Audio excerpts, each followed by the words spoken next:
become so tired, so much more aware. I became कोई भी काम, कोई भी निर्णय सोच समझ के समझदार लोगों से विचार विमर्श करके इत्मीनान से किया जाना चाहिए। उसके सारे पक्ष विपक्ष देख लें, उसके फ़ायदे नुकसान देख लें, उसके हित अहित देख लें। आज अभी किसी ओशो के केंद्र चलाने वाले व्यक्ति से मेरी बात हुई। काफ़ी सारी चुनौतियां हैं। मैंने सालों तक पूना में रहते हुए जो भारत में केंद्र खुलते थे उनके लिए मैं लोगों से बातें करता था, फिर वहाँ से उनको नाम दिया जाता था। होता क्या है कि हर जगह से लोग बाग उत्साह में आ जाते हैं, उत्तेजना में आ जाते हैं कि हम भी केंद्र खोलते हैं। लेकिन देखने में ये आता है कि महीने 6 महीने में सब उत्साह ठंडा पड़ जाता है, केंद्र सारे बंद हो जाते हैं। एक समय में 400 से ज़्यादा केंद्र चलते थे, लेकिन नाम ले लेते थे, चलते थे, कुछ दिन चले नहीं चले और फिर से खेल ख़त्म हो जाता था। पूरी दुनिया में कम्यून बने, लंदन में भी बना, ऑस्ट्रेलिया में भी बना, जर्मनी में बना और भारत में भी कई शहरों में बने, लेकिन समय के साथ वो चलाने मुश्किल हुए और चुनौतियाँ कई आती हैं।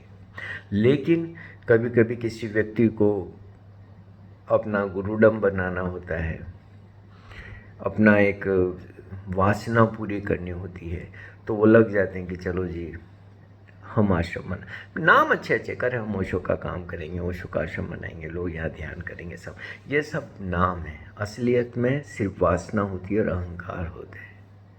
फिर उसमें काफ़ी ऊर्जा लगा देते हैं, मानव श्रम भी लगता है, पैसा भी लगता है, चारों तरफ से पैसे इकट्ठे भी कर लिए जाते हैं और लोग पैसे दे भी देते हैं ऐसे कामों के लिए।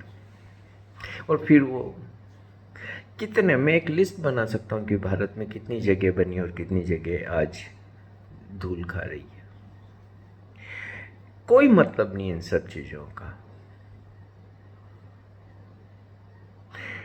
और फिर आप कोई जगह बनाओगे, वहाँ कोई उसका संचालक होगा या चलाने वाला होगा, उसके अपने अहंकार होंगे, उसके अपनी पावर गेम होंगे, पॉलिटिक्स होगा, भाई भतीजावाद होगा, चीज़ें घबराहट देने लगती है।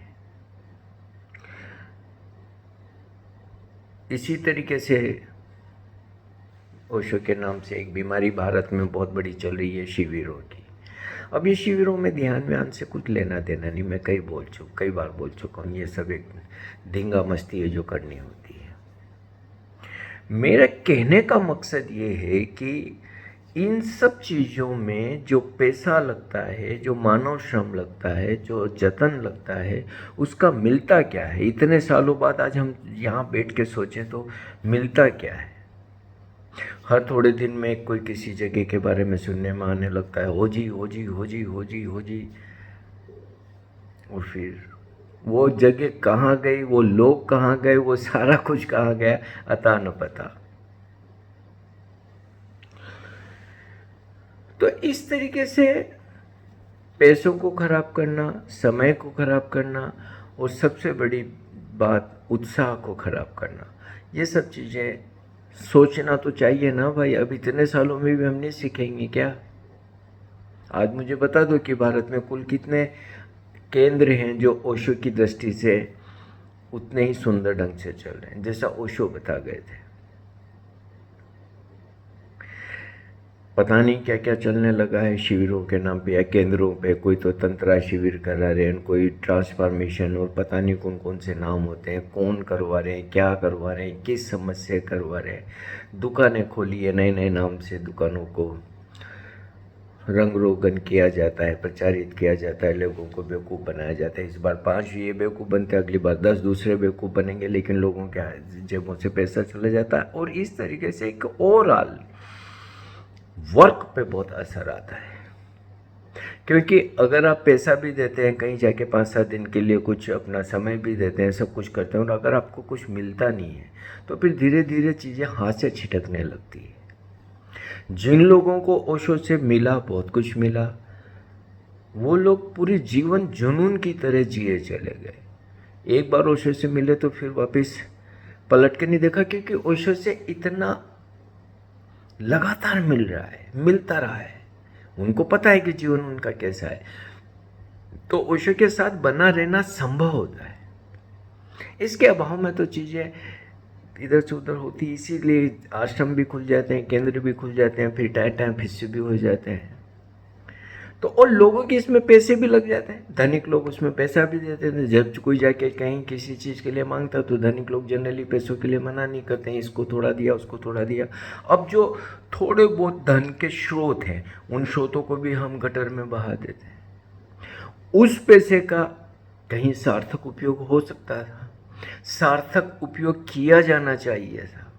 ये व्यक्तिगत वासनाओं के लिए बनाए गए आश्रम क्या कहो, ये उनके अपने ठिकाने होते हैं, अड्डे होते हैं, उनके लिए पैसा खराब करते और मिलता किसी को कुछ भी नहीं। क्या ये और मैं जब पूना में था और लोग केंद्र के लिए आके पूछते थे तो मैं हमेशा ना लोगों को यही सलाह देता, इवन मैं शिविर वालों को भी यही सलाह देता था कि क्यों आप इतना पैसा खराब कर रहे हो, क्यों नहीं इस पैसे का ठीक सदुपयोग हम करें। हमें पैसे का, हमारी क्षमता का सदुपयोग करना तो आना चाहिए कि नहीं आना चाहिए। अब मेरे को जो लगता है, जो मैं उस वक्त भी कहता था कि शिविरों में और केंद्रों में और इधर उधर चीज़ों में पैसा खराब करने से तो अच्छी उस वक्त समय में ऑडियो लाइब्रेरी मुश्किल होती थी, ऑडियो कैसेट ओशो के प्रवचन मिलते नहीं थे, या बुक से हैं, या उसी तरीके की दूसरी चीज़ें। मैंने कहा ये अवेलेबल कराओ अपने गांव में, शहर में, नगर में, जहाँ लोग आ सकें, जो भी उनको सुनना हो, पढ़ना हो, उनको वो उपलब्ध हो जाए एक कमरे के अंदर। इसी तरीके से ये जो आश्रम खोलते फिर कोई एक बेवकूफ़ सा आदमी वहाँ बैठ जाता है और फिर ऐसे अड़ियल टट्टू के एक मूर्ख आदमी के पास कोई आएगा भी क्या। आश्रम कितना ही बढ़िया खोल के बैठ जाए, लेकिन आदमी तो वो ढक्कन है, फिर लोगों का आना ही बंद हो जाता है। वो आदमी अपनी वासनाओं को पूरा करने के लिए संपत्ति का, और हमने सुने लोग बाग बेच बाज के भाग जाते हैं, फिर अपने खिस्से में पैसे रख लेते हैं, तो ये धोखाधड़ियाँ हो जाती। तो पैसे वालों को भी सोचना चाहिए कि वो पैसा कहाँ लगा रहे, वो सार्थक जगह लग रहा है कि नहीं लग रहा है। और जिनको लगाना है, सिर्फ एक उत्तेजना से चीज़ों को मत करिएगा। आज किस तरीके से पैसे का ज़्यादा अच्छा उपयोग हो, इस पर तो जोर सोचना ही चाहिए, सोचना ही चाहिए। क्योंकि मेरा अपना अनुभव ये, मुझे पता है कि अब धनिक लोगों ने भी पैसा देना बंद कर दिया या कम कर दिया है। जो पहले जितना दे रहे थे उसका बहुत 1% रह गया है, क्योंकि उन्होंने देख लिया जगह जगह आते हैं लोग, उत्साह आते हैं, 10 लोग आ जाते हैं, यहाँ जी आश्रम बना रहे हैं, ऐसा करेंगे, वैसा करेंगे, बड़ा, और फिर वही डाक के 3 पान। तो लोगों ने भी पैसा देना बंद कर दिया। तो ये जो वर्क ओशो का होना चाहिए था सार्थक ढंग से, वो नहीं हो पाया। उसमें बहुत बड़ा कारण है ये जगह जगह आश्रम खोलना और जगह जगह शिविर लगाना, ये निहायत बड़ी मूर्खता है और इसमें बहुत पैसा बर्बाद हो रहा है और मिल किसी को कुछ भी नहीं रहा। तो इस पैसे का अगर सदुपयोग किया जा सके, अब तो मुझे ज़्यादा पता नहीं है, लेकिन ओशो के प्रवचन के ये बन जाते होंगे, ऑडियो के, वीडियो के, जो भी होते हैं इंस्ट्रूमेंट आजकल नए नए आ गए हैं। तो सोचो कि ऐसा कुछ हो कि एक ही के अंदर टोटल ओशो के ऑडियो और वीडियो प्रवचन, आप कहीं भी अपने मोबाइल में बैठ के ओशो का कोई भी वीडियो देखना शुरू कर दो, उस मुद्रा को निहारना, उन भावभंगिमाओं को देखना, उस देवी पुरुष को सामने देखना, इससे बड़ा सौभाग्य और क्या हो सकता है। तो क्या इन चीज़ों में पैसा नहीं लगाया जाना चाहिए कि जिसको भी जरूरत हो उसके मोबाइल में ऑडियो और वीडियो ओशो के पहुंच जाए कम से कम कीमत में। ये जो आश्रमों में और शिविरों में पैसे बर्बाद कर रहे हो, इन पैसों का उपयोग करके ऐसी डिवाइस बनाई जाए कोई हार्ड डिस्क बन सकती होगी, कुछ तो ऐसा बन सकता होगा, निश्चित मैं कोई टेक्निकल पर्सन नहीं हूँ, लेकिन इतना मुझे पता है कि अभी ये सब पॉसिबल है, जिसमें सारे ओशो के ऑडियो और वीडियो प्रोविजन, और फिर उसको जिसको देखना हो और जहाँ से भी वो मिले, जैसे भी मिले, उसमें जो भी जितना भी पैसे का खर्च हो, कम से कम एक वो सार्थक पैसा तो लगेगा ना, और ओशो सीधे अवेलेबल हो जाएंगे प्रत्येक व्यक्ति को जिसकी भी प्यास है। और ओशो ने यही कहा कि लोगों की आध्यात्मिक यात्रा का तो मैं ध्यान रखूँगा, सिर्फ तुम्हें मंडेन चीज़ों का ध्यान रखना है। ओशो जब सीधे अवेलेबल हो सकते हैं बोलने में, सुनने में, और उनके ध्यान प्रयोग और उनके संगीत सब कुछ, तो इससे बड़ा उपहार हम इस मानवता को क्या दे सकते हैं। लेकिन इसमें कितना काम हुआ मुझे नहीं पता कि कितनी ऐसी कोई डिवाइस अवेलेबल है कि नहीं अवेलेबल है भी कि नहीं है, पैसा खर्च करने के बावजूद भी। मेरे पास में कोई ऑडियो वीडियो नहीं है ओशो के, ये कहीं कहीं इंस्टाग्राम पे इधर उधर कोई छोटे मोटे क्लिप आते होते रहते हो, या कभी कोई व्हाट्सएप से भेज देते तो वो देखता रहता हूँ। बाकी अगर मुझे आज मेरा मन हो कोई पर्टिकुलर वीडियो में देखूँ, तो मुझे नहीं पता वो कहाँ से मुझे मिलेगा और कैसे मिलेगा। अब जैसे एक वीडियो है जिसमें ओशो खूब हंसे, और उनको हंसते हुए देखने में बड़ा मज़ा आता है। और उस दिन विमल जो प्रश्न पढ़ता था सामने बैठ के, उस दिन वो कुर्ता पजामा और नेहरू गांधी टोपी लगा के बैठा था, तो ओशो को देख के बहुत हंसी, ओशो की इतनी हंसी आई कि वो ठीक से प्रणाम भी नहीं कर पाए। वो दृश्य देखना रोमांचित कर देता है। आज मैं सालों से उस वीडियो को देखना चाहता हूँ, उस क्लिप को देखना चाहता हूँ, मुझे नहीं पता वो कहाँ मिलेगा, कैसे मिलेगा। अनेकों लोगों को अनेकों चीज़ें देखने का, सुनने का या पढ़ने का मन होता होगा, लेकिन हम असहाय से बैठे रह जाते हैं। कभी मन हो जाता है कि ओशो ने इस विषय पे क्या बोला होगा, कुछ तो पता लगाए, तो ऐसी सुविधा हो कि तत्काल उसी वक्त हम ऑडियो वीडियो निकाल के उनका सुन पाए।